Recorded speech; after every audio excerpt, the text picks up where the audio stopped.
politicians, the mainstream media, and a portion of the alternative media have decimated over 250 years of our prosperity, which has been built by our blood, sweat, and tears. It's time to fix what's broken in America. It's time for the enlisted to rise up and get those generals in line and get back here and save our freaking country. Live from the Overthrow Bunker in FEMA Region 9 in Southern California, I'm your host, Pete Santilli, and you're listening to The Pete Santilli Show. Welcome to The Pete Santilli Show. The commentary you're about to hear is...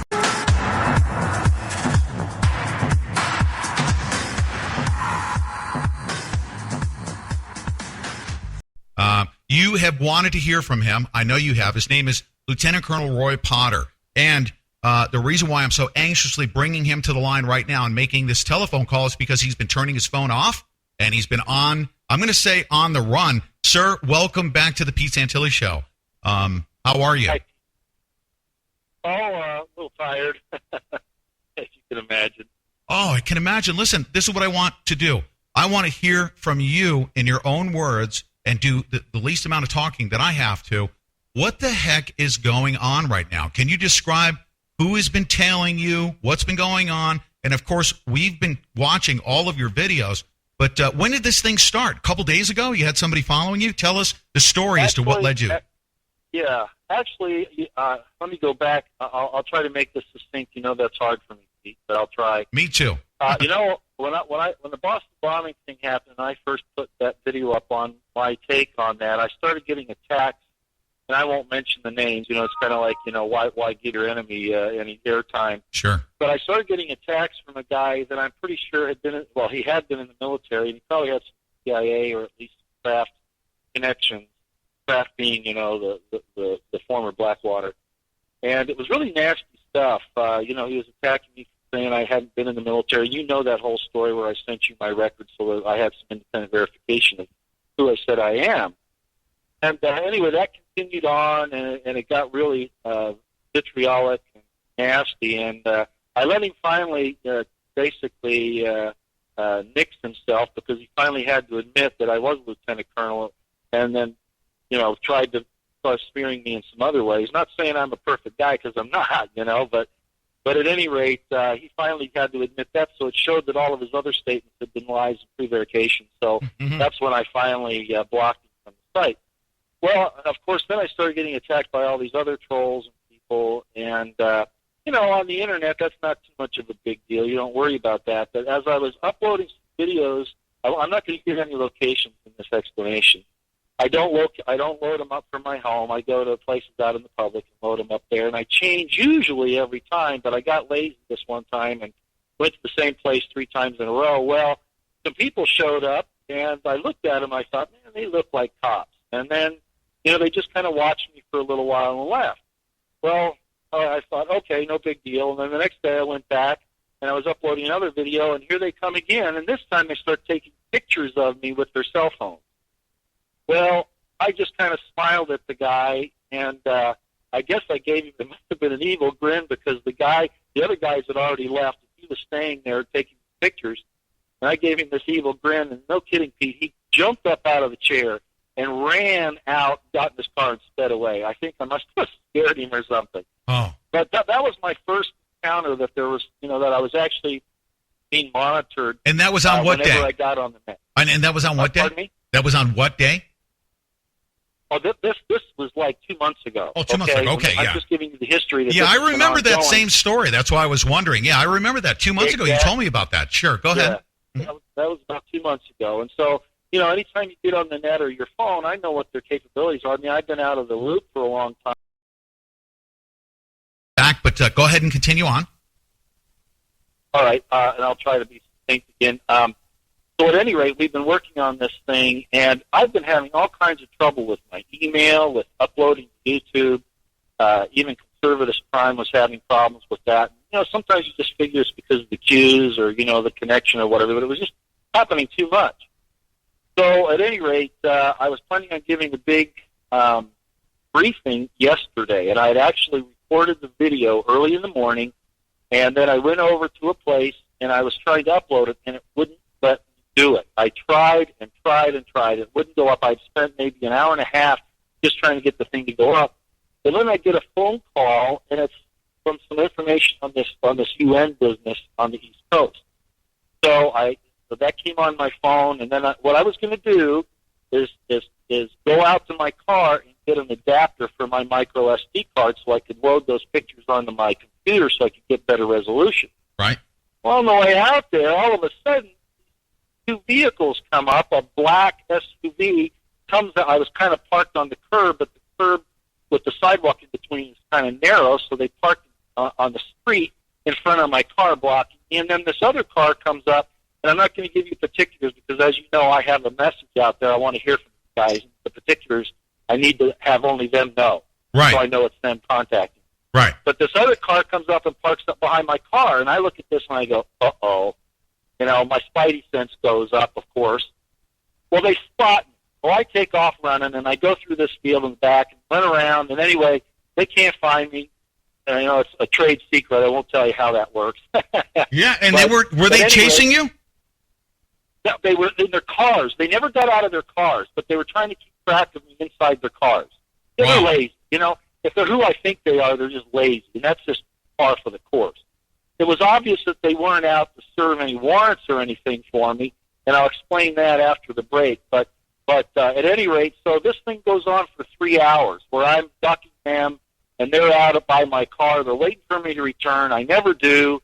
Finally, one of them leaves. It's getting later in the day. You know, these guys have to report back to the office, and if they're rogues, they can't say, well, we were out watching somebody we're not supposed to, or whatever the situation is. These people could be anybody. They could be FBI, NSA, DHS. I really don't know, but they were definitely government feds, no doubt in my mind.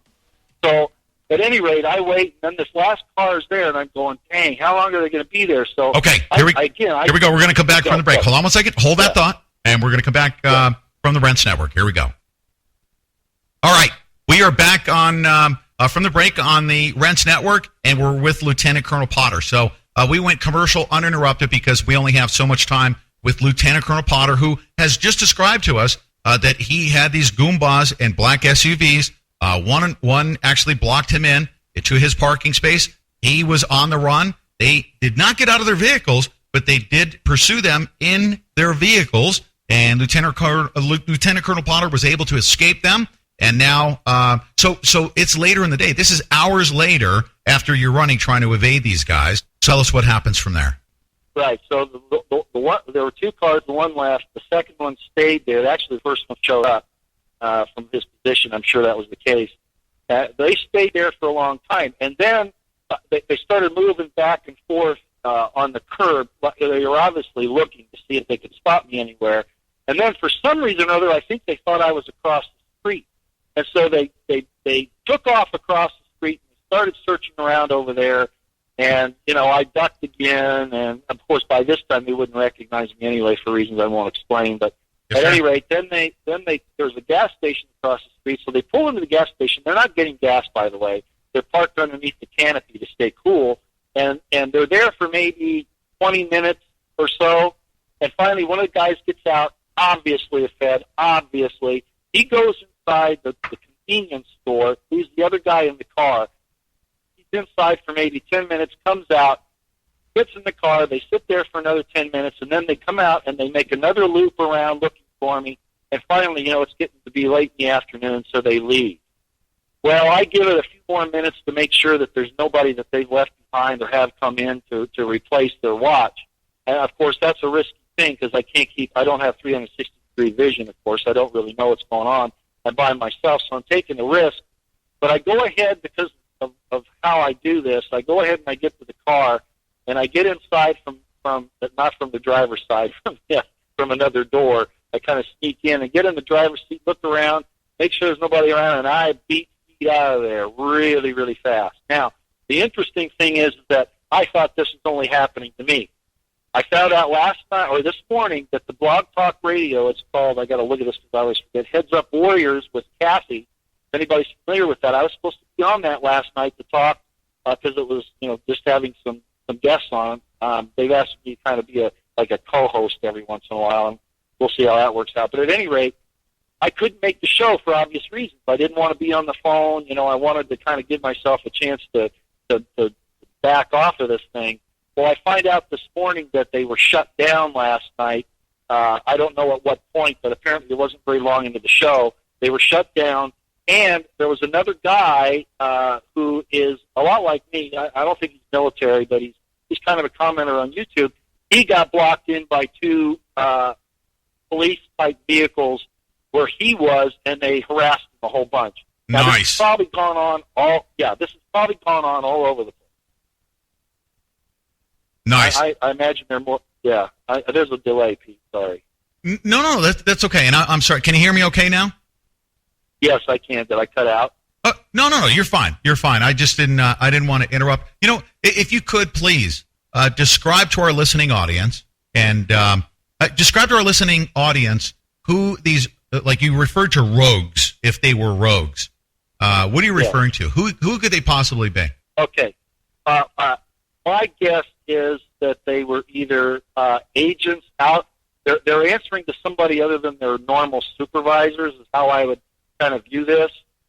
They're working for somebody else. It's like in the military, you have people who are in the military, but they're actually CIA. And Right. so, although they'll follow orders and all that, they're actually there to follow the orders of somebody else. And that's what these kind of people are like. Right. I don't know if they were FBI, DHS, or NSA. Right. But my guess is they were one of those three by the way they were dressed and what they had.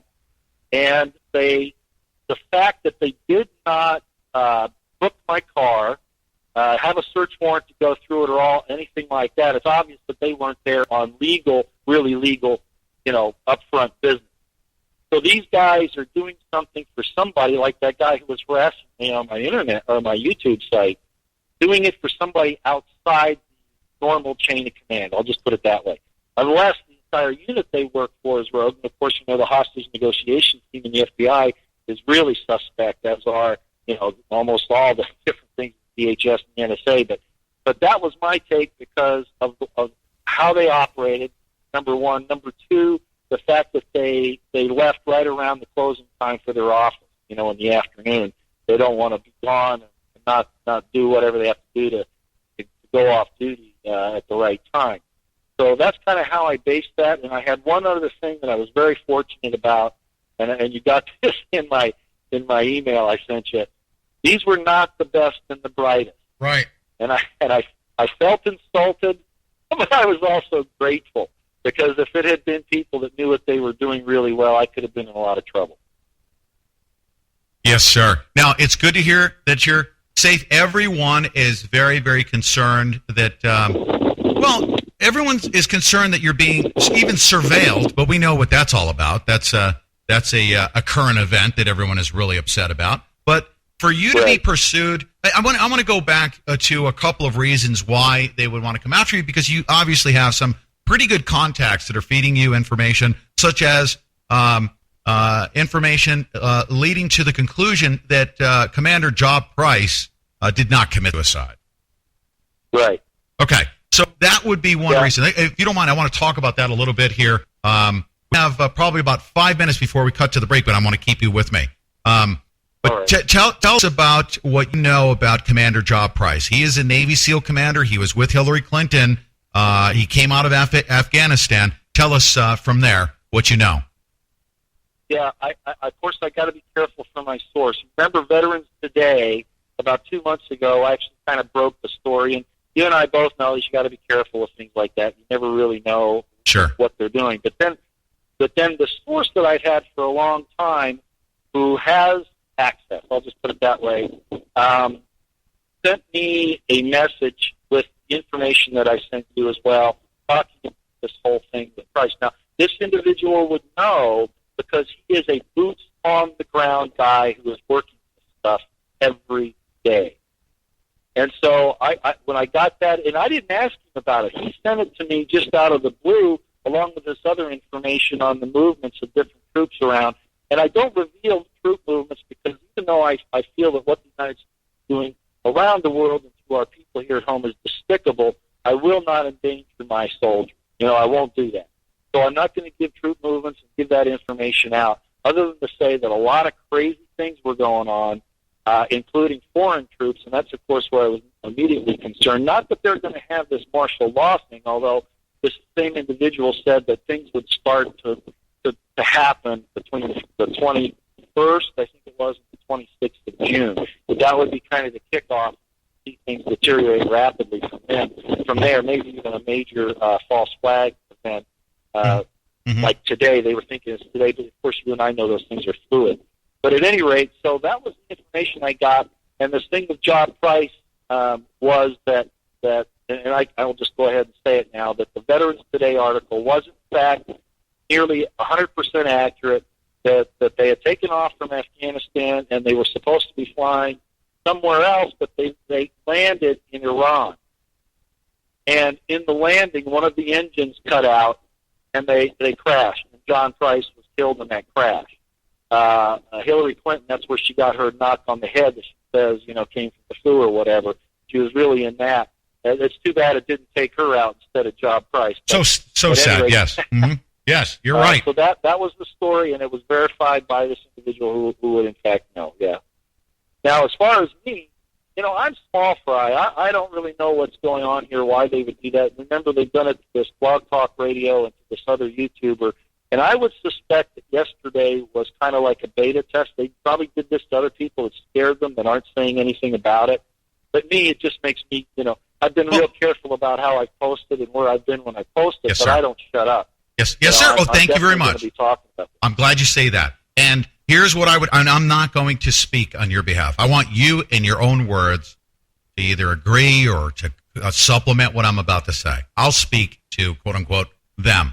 We will never, ever, as long as my heart is pumping blood through my body, I will never, ever, ever be, A, fearful, or B, intimidated in any way to stop doing exactly what I'm doing. As a matter of fact, it causes me to step up the pace at which I put pressure on them. We will not be intimidated. We will not be fearful. I say we. Hopefully, you're included in that, but I want you to speak in your own terms to them.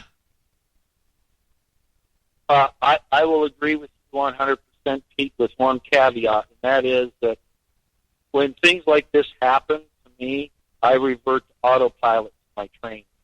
And so I might duck, like when the bullets are flying, you take cover. I might take cover for a while. I might fall off the radar like I did yesterday and come back up for air once in a while. That doesn't mean I'm giving up. I'm just being tactically, hopefully I'm being tactically proficient. But like what's happening today is I've been giving out those updates, and I'm not spilling out a whole lot because 2 minutes isn't a lot of time. And as you know, I'm verbose, so I can't get the whole story out. And at this point, I probably won't talk about it on YouTube. I don't want to get off the important information, even though that's important. But that's the whole purpose of them doing this, is to try to get you off the content. You know what I mean? Right. So I'll be back on the content. I plan the video I could not get uploaded yesterday. I am going to try to do it today. I won't tell you when it'll be up because I want that to be a surprise for the powers that be. I think I got a time period where I could do this and have it safely uploaded. At least I'm going to try. There's no alarming or new smashing information on that. It's just basically a summary of what's occurring and where this thing is headed. Kind of like what I've always done. I'm not privy to a lot of good information. All I have to do is take all source data and feed it in, and then just try to see what the general trend is. Very much like you would do in a war situation with the fog of war. You look at the enemy border of battle and you try to figure out what their plan is.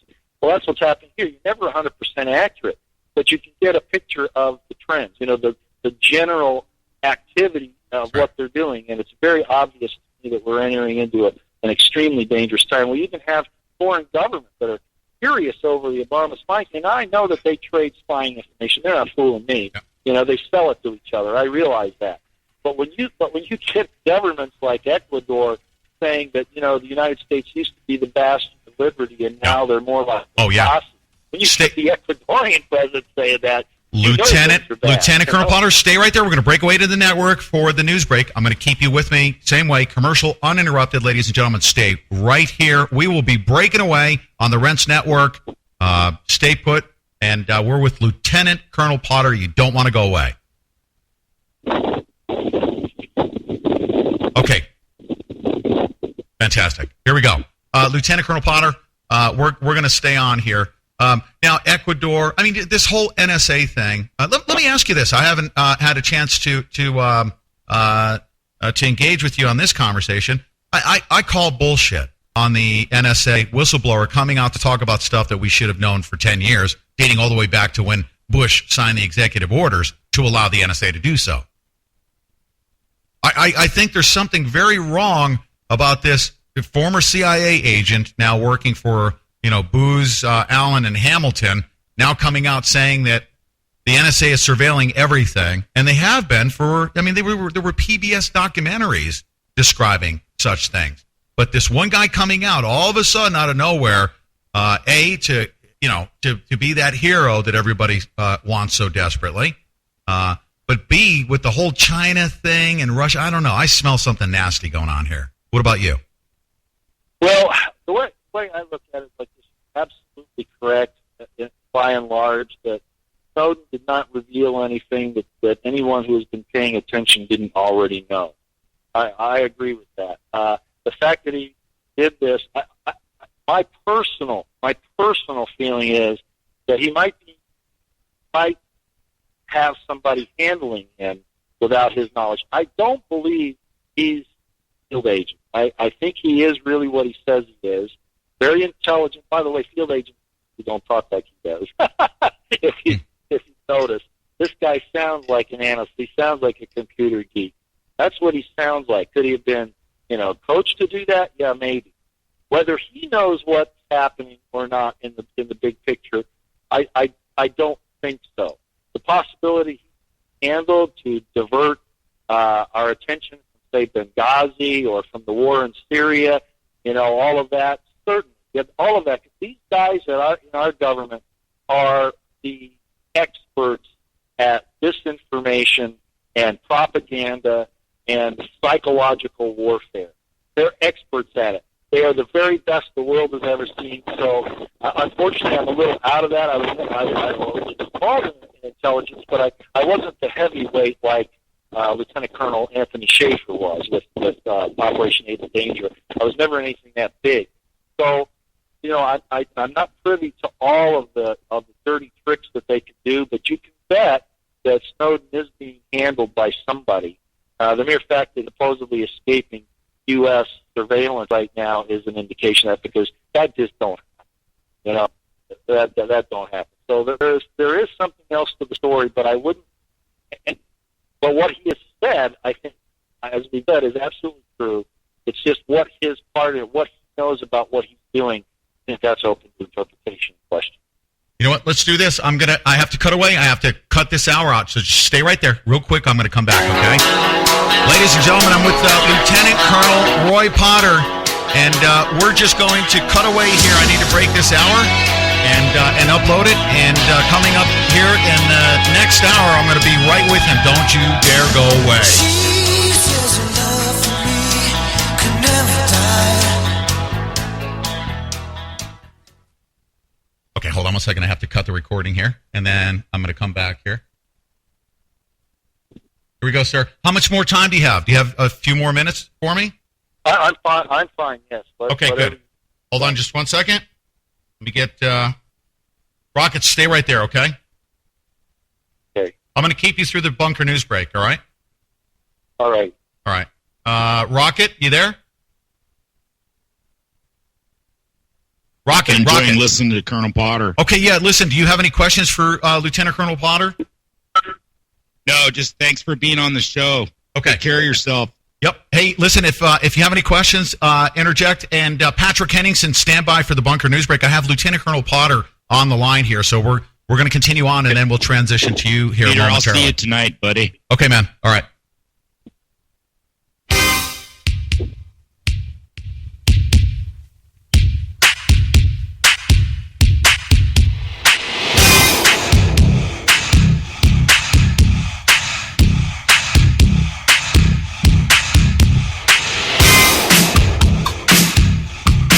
Okay, ladies and gentlemen, we're back now. I guess it's the third hour of this episode on Wednesday, June 26th. I'm with Lieutenant Colonel Roy Potter, who has been, I have to describe it, even as he has described it, he has been on the run, chased by people who wish, for whatever reason, to either surveil him or to intimidate him or to cause him to stop talking about the stuff that he's talking about. And Lieutenant Colonel Potter, welcome back. We're at the 6-minute mark. You're going to hear music coming back in from the network.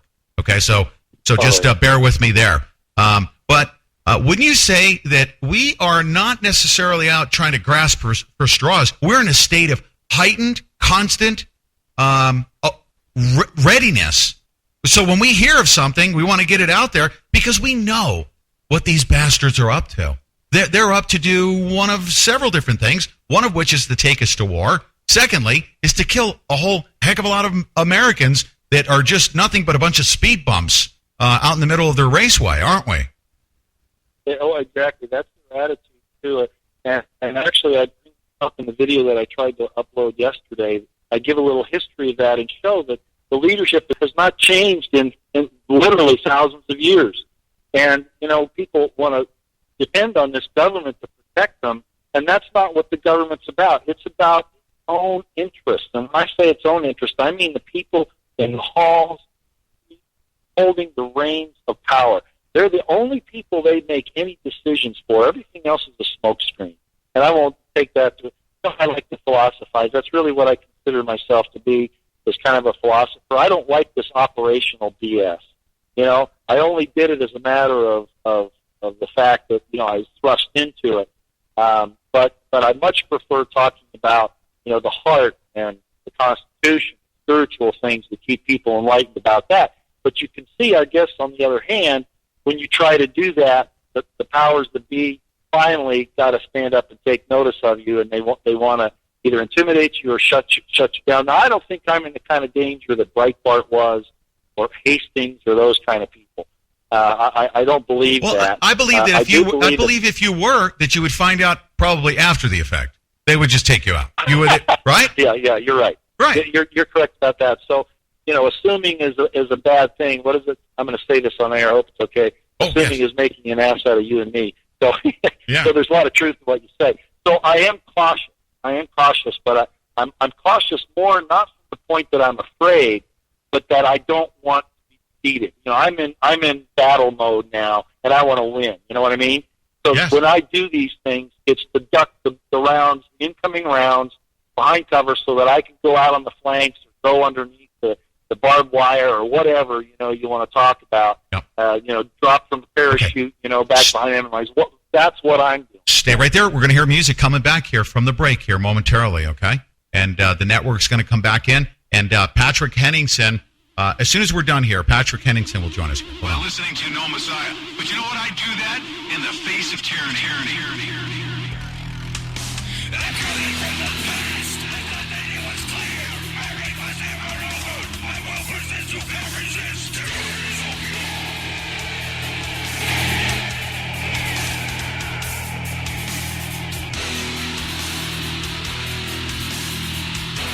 Okay, ladies and gentlemen, we're back. I'm with Lieutenant Colonel Roy Potter. As I've described it, he has been on the run, and we just pretty much described that these people, when you're being surveilled, you're being tailed, and black SUVs show up. I mean, those are just methods of intimidation. Because if they really wanted to get you, you'd have some homeless guy with no teeth and an OE 800 in a brown paper bag near you. You would never suspect of somebody like that taking you out, but that's how you get taken out, is by somebody within your surroundings that you would never ever suspect. They just blend right in, take you out, and you would just basically find out about it at the pearly gates, exactly what just happened to you. So these people are obviously trying to shut you up. You're not going to be shut up. You said it. You're not going to be intimidated, correct?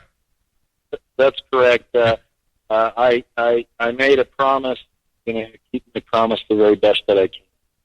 And sir, I'm going to say this, and I say this to quite a few people that are really stepping out there. We appreciate right now your service to your country right now at probably the most critical period.